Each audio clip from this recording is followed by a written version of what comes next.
Well, I think it's a broken record now. You can pretty much take the same thing that was said last week and do it again. So, obviously frustrating loss.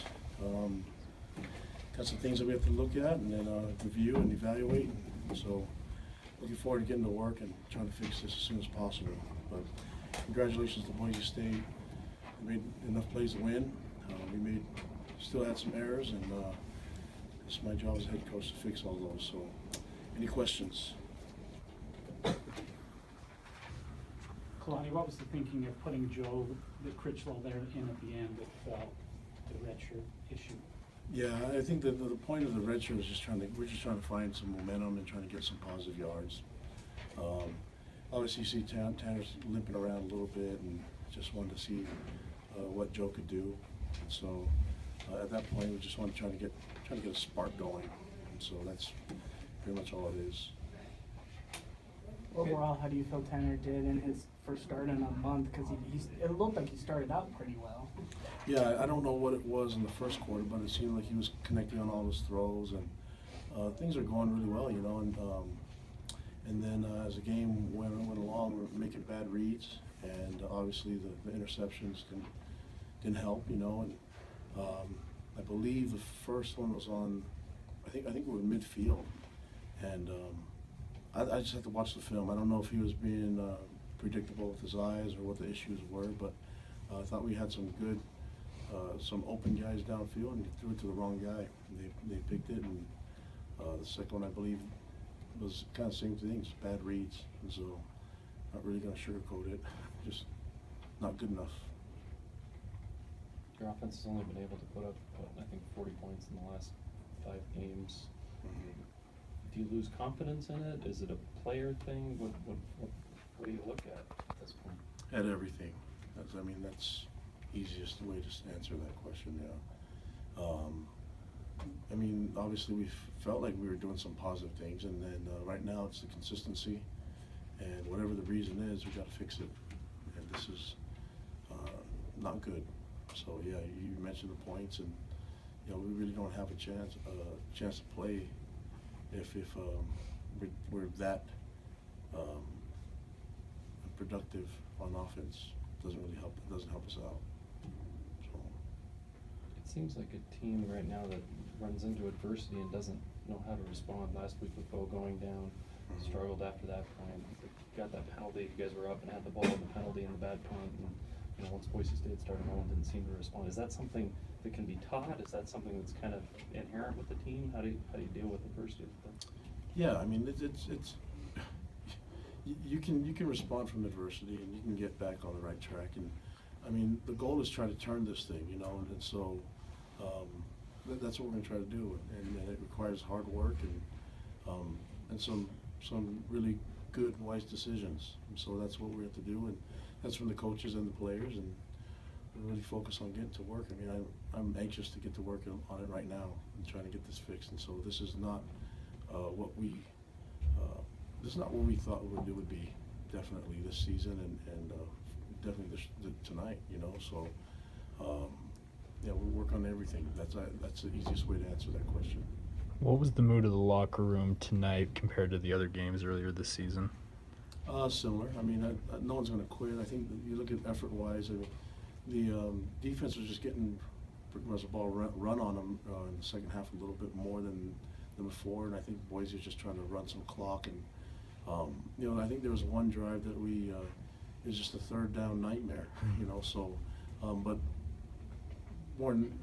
just looking at our guys' efforts there, and then obviously no one likes losing this many games in a row, and so you have to have you have to be able to erase it and start a new season over right now, and that goes back. We don't have much time, but we have an extra day, so we have 8 days to prepare for the next game, and we need to utilize all the time to make sure that we have a better opportunity and better shot at winning next week. There's a straight game where you had success early on offensively, and then just things went completely stagnant, especially in the second half. What do you feel is causing that, and what's the root of that? Yeah, if I had that figured out, I would have done it 3 weeks ago, you know. And so that's the goal, is to figure out why. And consistency is the issue. I mean, it's, when you start off hot and then it tempers down, it's not good, you know, so you find a way to keep that momentum and keep it rolling, and that, you know, we started fast, and the goal is now to sustain it and finish strong, and we haven't been able to do that on offense. Do you feel like you were at a talent deficit compared to Boise State, just lining up in the trenches and overall across the board? I have to watch the film again. I mean, I thought they had some chunk yards. They were committed to run the ball, especially in the second half, you know, and I think they, yeah, I think those, keep going back to the third downs on the one drive. We had some mistakes that cost us. I believe the pass was our post player wasn't there. So, and on the other plays, I think it was that run that kind of bounced backwards. Contained player lost contain. So there's things that we can fix there. But yeah, we have to evaluate everything, and then that's from all three phases of the ball. And then we just really didn't help ourselves. You know, we felt like. Talent-wise, we thought we would be strong up front. So I can't really answer the question. If you look in the stats, you know, we weren't able to run the ball, and they were, you know, but there were almost 50 rushes, you know, 47 rushes for 158 yards, and we had 23 for 66. And I think a lot of our inability to run the ball in the second half is because we were playing from behind. You know, we went to I believe it was the last 3 minutes of the first half where they were able to get that drive and get some points and go up by 10. And so, you know, we from then on, we were playing from behind and trying to get some things going on offense, and it just wasn't working. So we need to develop an identity. I know it sounds crazy mid-season, but we need to have something we can hang our hat on. And I think that's, I think his name is Pula Tolotau, you know, and there's other things we can do with the run game, but there's definitely a lot of room for improvement and all three phases of the ball, but the focus right now is primarily on the offense.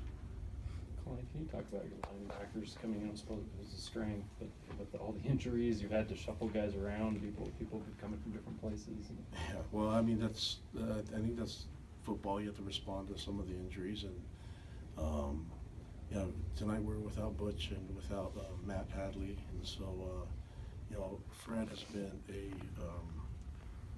he's been the guy that's played hard every down, and he's played the most downs on our defense, and he's productive.